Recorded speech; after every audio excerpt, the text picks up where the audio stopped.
Hello friends, welcome to Devanshika stories world. ఇప్పుడు మీరు వినబోతుంది మనసు మాట వింటూ స్టోరీలోని 75వ భాగం. ఏం మాట్లాడుతున్నావో నీకైనా అర్థమవుతుందా? నీ మాటలు బట్టి నాకు ఇప్పుడిప్పుడే అనుమానం వస్తుంది. నాకు తెలియకుండా నువ్వు ఎవరితోనైనా అన్నావేమో, అందుకే నా బుద్ధులు ఒక్కటి కూడా ఎవరితోనైనా ఉన్నావేమో, అందుకే నా బుద్ధులు ఒక్కటి కూడా రాని స్వాతి పుట్టిందేమో అని ఇప్పుడు అనుమానం వస్తుంది. ఆ అనుమానాన్ని నువ్వు నిజం చేశావు. చెప్పు, స్వాతి ఎవరి కూతురు అని ఆవేశంగా పైకి లేస్తూ అడిగారు బ్రహ్మమూర్తి గారు. ఆ మాటకి షాక్ అయిన సరస్వతి గారు, ఏం మాట్లాడుతున్నావయ్యా నువ్వు? నిన్ను పెళ్లి చేసుకున్న దగ్గర నుంచి ఇప్పటి వరకు పరాయి మగాడి వైపు కన్నెత్తి చూసింది లేదు నేను. నా గురించి నీకు తెలియదా అని అరిస్తే, కదా, నీ గురించి నాకు తెలుసు కదా, కాబట్టి చెప్పు, ఎవరు నీ ఒంటి మీద చేయి వేశారు? నీ నోటి నుంచి అబద్ధాలు వచ్చాయా? అబద్ధాలు అంత త్వరగా రావు కాబట్టి నువ్వు చెప్పింది నిజమని నాకు అర్థమైంది. చెప్పు, స్వాతి ఎవరి కూతురు? ఎవడు దాని తండ్రి అని ఆవేశంగా అడిగారు బ్రహ్మమూర్తి గారు. ఆ మాటకి సరస్వతి గారి గుండె పగిలిపోయినట్టు ఏడుస్తూ, ఏం మాట్లాడుతున్నావయ్యా? నా శీలాన్నే శంకిస్తున్నావా? నేను ఇప్పటి వరకు నిన్ను తప్ప ఎవ్వరినీ ముట్టుకోలేదయ్యా. స్వాతి మీద ఒట్టు అని తమ మధ్య లేని స్వాతి మీద ఒట్టు వేస్తూ ఉంటే, వద్దు తల్లి వద్దు, ఇప్పటికీ నీ అబద్ధాల వల్ల దాని జీవితాన్ని నాశనం చేసుకుంది. ఇంకా ఎందుకు నీ ప్రామిస్లతో ఇంకా ఇంకా నాశనం చేస్తావు? ఒకవేళ నువ్వన్నది అబద్ధమయ్యి స్వాతి విషయంలో ఏదైనా జరిగితే నిన్ను నేను ఎప్పటికీ క్షమించను అని కోపంగా చెప్పి అక్కడి నుంచి రూమ్లోకి వెళ్ళిపోయారు బ్రహ్మమూర్తి గారు.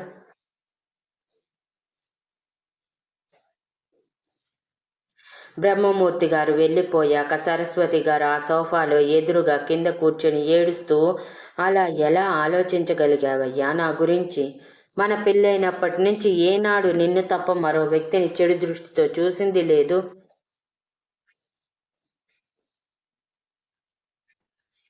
అది నీకు కూడా తెలుసు. అయినా సరే ఇలా మాట్లాడుతున్నావంటే ఆ సీత కోసమే కదా.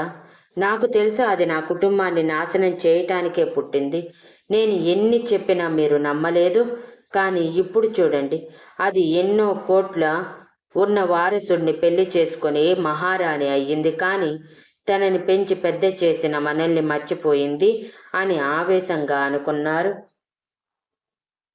ఇక తన చేతుల్లో ఏమీ లేదని అర్థమైపోయిన సరస్వతి గారికి స్వాతిని ఎలా బయటికి తీసుకురావాలో అర్థం కాలేదు.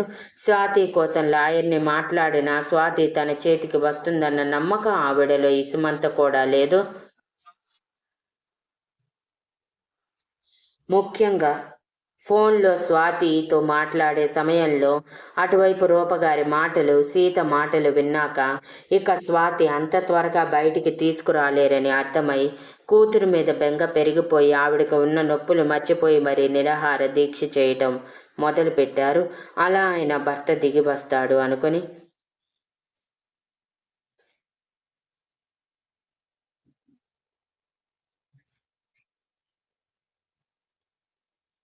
రామ్ వెనకే రూమ్లోకి వచ్చిన సీత, ఈరోజు అంతా అందరూ చాలా డల్గా ఉన్నారు రామ్ గారు. ముఖ్యంగా స్వాతి వెళ్ళిపోయిన దగ్గర నుంచి మేబీ స్వాతి వెళ్ళిపోవటం వలన అందరూ డిస్టర్బ్ అయ్యారనుకుంటా అని అంటే,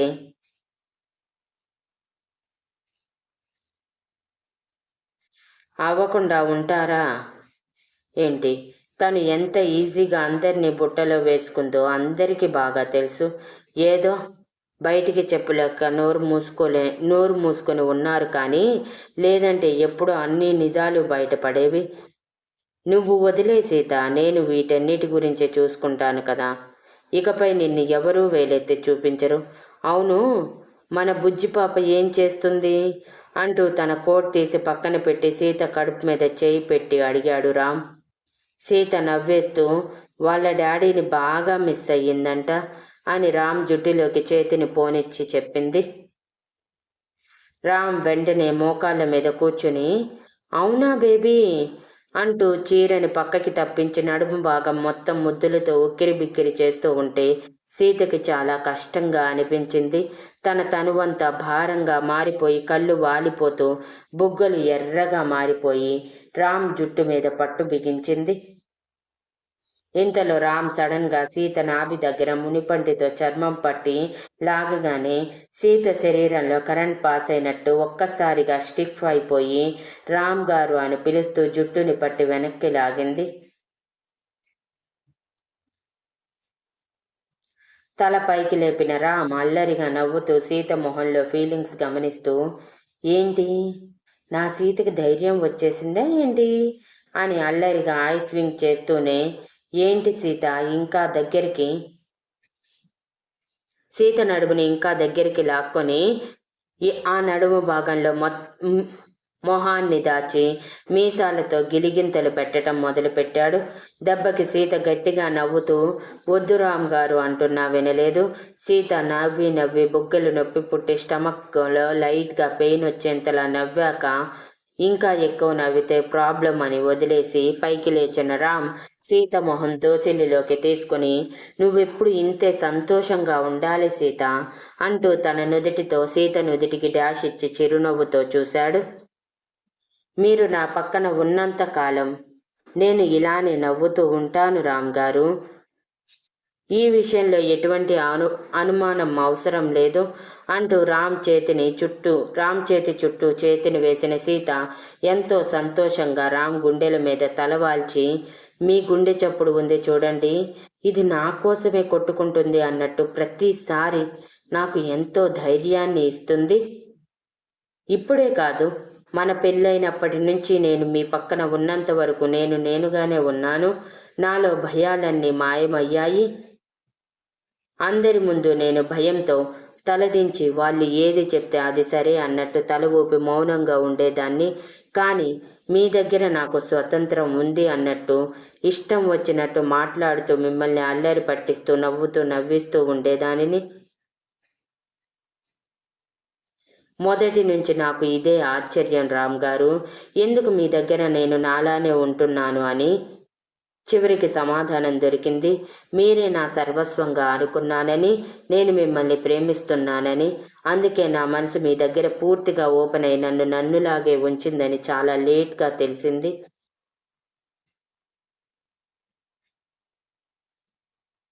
అయినా పర్వాలేదు, మీరు నన్ను వదల్లేదు. నేను మిమ్మల్ని వదిలేయాలనుకున్న వెనక కారణాలు తెలుసుకొని మరి నా చెంతకి చేరారు. ఇది చాలదా ఈ జన్మకి అని ఎమోషనల్ అయ్యింది సీత. అయ్యో సీత, గంగా గోదావరి మన రూమ్లోకి వచ్చేసింది అని రామ్ వెటకారంగా అని ఒక్క క్షణం రామ్ మాటలు అన్న అర్థం కాని సీత మరుక్షణం అర్థం చేసుకొని రామ్ గుండెల మీద కొడుతూ, రామ్ గారు అని చిరుకోపంగా చూసింది. రామ్ చిలిపిగా నవ్వుతూ సీతని ఒక్కసారిగా చేతుల్లోకి తీసుకొని వాష్రూమ్ వైపు నడుస్తూ, మరి ఈ హ్యాపీ టైంలో సెలబ్రేషన్స్ చేసుకోవాలి కదా సీత, అసలే నీకు స్వతంత్రాన్ని ఇచ్చాను, ఈ ఇంట్లో నీ స్థానాన్ని సుస్థిరం చేసేశాను, మరి నాకు హై లెవెల్ పార్టీ ఉండాలి కదా అని అంటూనే వాష్రూమ్లో షవర్ కింద నించోబెట్టి తన కౌగిలిలో దాచేశాడు రామ్. సీత కూడా బిడియం అన్నీ బయటే వదిలేసి రామ్ కౌగిలిలో ఒదిగిపోయింది ఎంతో సంతోషంగా.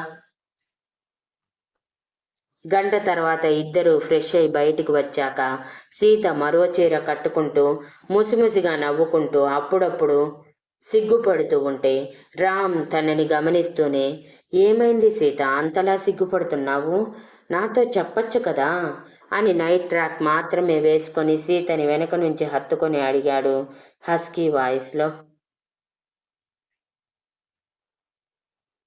రామ్ వాయిస్కి సీతలో గిలిగింతలు మొదలై తన చుట్టూ వేసిన రామ్ చేతి మీద చేతులు వేసి చీరని వదిలేసి మరి రామ్ భుజం మీద తలవాల్చి, చాలా నచ్చింది రామ్ గారు ఈ ఫీలింగ్, ఇప్పటి వరకు ఇలా ఫీల్ అయ్యింది లేదు, ఈరోజు ఏంటో తల మీద ఉన్న భారం మొత్తం తీరిపోయినట్టు అనిపిస్తుంది అని అనగానే రామ్ సీతని తన వైపు తిప్పుకొని, ఇప్పటి నుంచి ప్రతిరోజు అలానే అనిపిస్తుందిలే సీత, నేనున్నాను కదా, అన్నీ నేను చూసుకుంటాను అని తన నుదిటికి డాష్ ఇచ్చి త్వరగా రెడీ అవ్వు. నిన్నిలా చూస్తుంటే అస్సలు వదలాలని లేదు. డిన్నర్ టైం అవుతుంది. లేట్ అయితే అందరూ మన దగ్గరికి వచ్చేస్తారు అని చెప్పటంతో సీత కంగారుగా అయ్యో రామ్ గారు అంటూ రామ్ని తోసేసి కింద పడిన చీరని తీసుకొని ఏడుపు మొహం పెట్టి ఎంత పని చేశారు మీరు? అసలే మీరు చేసిన పని వల్ల నీరసంగా ఉంటే ఆ నీరసానికి తోడు నన్ను చీర కట్టుకొని ఇవ్వకుండా చేశారా అని చిరుకోపంగా అడిగింది. అయితే నన్ను కట్టమంటావా చీర అని రామ్ అల్లరిగా అడుగుతుంటే బాబోయ్ మీరొద్దు, నేనిప్పుడు శారీ కట్టుకొని చక్కగా ఏదైనా డ్రెస్ వేసుకుంటాను అని చెప్పి డ్రెస్సింగ్ రూమ్లోకి వెళ్ళి ఒక డ్రెస్ తీసుకొని వేసుకుంది.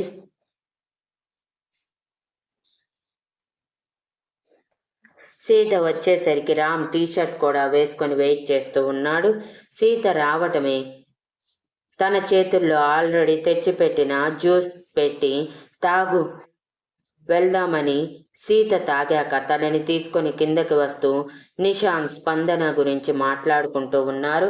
ఇక మిగిలిన వాళ్ళందరూ అంటే అభిజ్ఞ, అభిమన్యు, స్వప్నిక, సంవేద్ వాళ్ళు కూడా వచ్చేసి ఉండటంతో పాటు సీతారాములు నవ్వుతూ రావటం చూసి అమ్మయ్యా అనుకుని సీత కోసం ఎదురుగా వెళ్ళి వదిన అంటూ ఇద్దరు అక్క అంటూ మరో ఇద్దరు సీత చేతులు పట్టుకొని నువ్వు మాతో సరిగా టైం స్పెండ్ చేయటం లేదు అని బుంగమూతి పెట్టుకొని అన్నారు. రామ్ వాళ్ళని చూసి సీత భుజం మీద చేయి తీసి నువ్వు వాళ్ళతో వచ్చే అని చెప్పి వెళ్ళిపోతే సీత వాళ్ళతో కలిసి కిందకి దిగుతూ ఇప్పుడు నేను ఎక్కువసేపు కూర్చోకూడదు, నిలబడకూడదు, స్ట్రెస్ తీసుకోకూడదు, ఇదంతా అదిగో మీ అన్నయ్య బామ్మర్ది గారి ఆర్డర్ అని రామ్ వైపు చూపించి చెప్పి మీకు తెలుసు కదా రామ్ గారి గురించి, ఆయన ఆర్డర్ ఫాలో కాకపోతే ఆయనకి చాలా కోపం వస్తుంది, ఆ కోపానికి బలి కాలేను కదా అని ఇన్నోసెంట్గా మొహం పెట్టి చెప్పింది. ఆ మాటకి నలుగురు నిజమే అన్నట్టుగా మొహం పెట్టి అయితే మునుపటిలా నువ్వు మాతో మాట్లాడవా వదిన, అక్క అని అడిగితే అలాంటిదేమీ లేదు, పదండి మనం గార్డెన్లోకి వెళ్దాం అని రామ్కి కళ్ళతోనే సైగ చేసి గార్డెన్లోకి వెళ్తే అప్పటికే రెడీ అయిన నిషాన్, స్పందన కూడా వాళ్ళ వెనకే వెళ్ళారు. నిషాన్ అక్కడే ఉంటే రామ్ కళ్ళల్లో చిక్కుతాడేమోనని వెళ్తే స్పందన మాత్రం నిషాన్ వెళ్తుంటే వెనకే వెళ్ళింది. అది గమనించిన రామ్ ఎవరిని పట్టించుకోనట్టే బిహేవ్ చేస్తూ వాళ్ళందరూ వెళ్ళిపోయాక స్వాతి గురించి, సరస్వతి గారి గురించి తన ప్లాన్ మొత్తం వివరించి చెప్పాడు.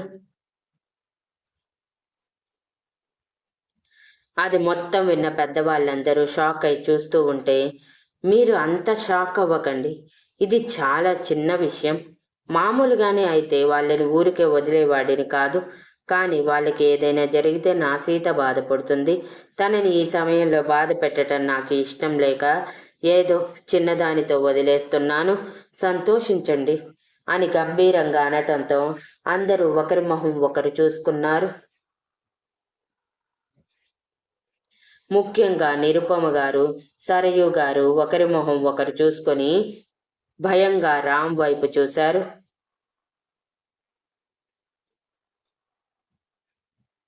రామ్ మాత్రం అందరి వైపు చూస్తూ నా డెసిషన్ ఫైనల్, ఈ విషయంలో ఎవరు కలుగజేసుకోకండి అని సీరియస్గా చెప్పాడు. కానీ అభి బ్రహ్మమూర్తి గారు అని అంటుంటే ఆయన కూడా అనుభవించాలి డాడీ, నా సీతని చిన్నప్పటి నుంచి బాధ పెట్టారు, ఆయన సీతని అనాథాశ్రమంలో వదిలిపెట్టి ఉన్న సీత ఇన్న భయాలతో పెరిగేది కాదు, అన్ని బాధలు భరించేది కాదు, ఎలా ఉన్నా ఎక్కడ ఉన్నా ఎంతలో కొంత ప్రశాంతంగానైనా ఉండుండేది. వాళ్ళింటికి తీసుకువెళ్ళి వదిలేయటంతో ఆ స్వాతి, సరస్వతి ఇద్దరు కలిసి సీత జీవితాన్ని నాశనం చేయాలనుకున్నారు. దానికి ఆయన మౌనం తోడయ్యింది. సో ఆయన కూడా అనుభవించాలి కదా అని గంభీరంగా చెప్పాడు రామ్. ఇక రామ్ ఎవరు చెప్పినా వినడని అర్థమైపోయి నీ ఇష్టం రామ్ అని చెప్పగానే ఓకే అని చెప్పి రామ్ తన ఫోన్ తీసుకొని పక్కకు వెళ్ళిపోయాడు తను చేయాలనుకున్న పని కంప్లీట్ చేసేయటానికి. Next update promo. ఇక ఒక చీకటి గదిలో బిక్కుబిక్కుమంటూ ఏది తన మీద వెళ్తుందో తెలియక భయంగా చూస్తున్న స్వాతి మొహం మీద సడన్గా తట్టుకోలేనంత వెలుతురు పడింది డోర్ తెరుచుకోవటం వలన. ఆ వెలుతురు తట్టుకోలేని స్వాతి కళ్ళ మీద చేతులు అడ్డం పెట్టుకుంటే లోపలికి టక్ టక్ మని షూస్తో సౌండ్ చేస్తూ వచ్చాడు రామ్. కార్నర్ స్మైల్తో స్వాతి పొజిషన్ చూసి సాటిస్ఫై అవుతూ thank you for listening and please like, share, comment and subscribe.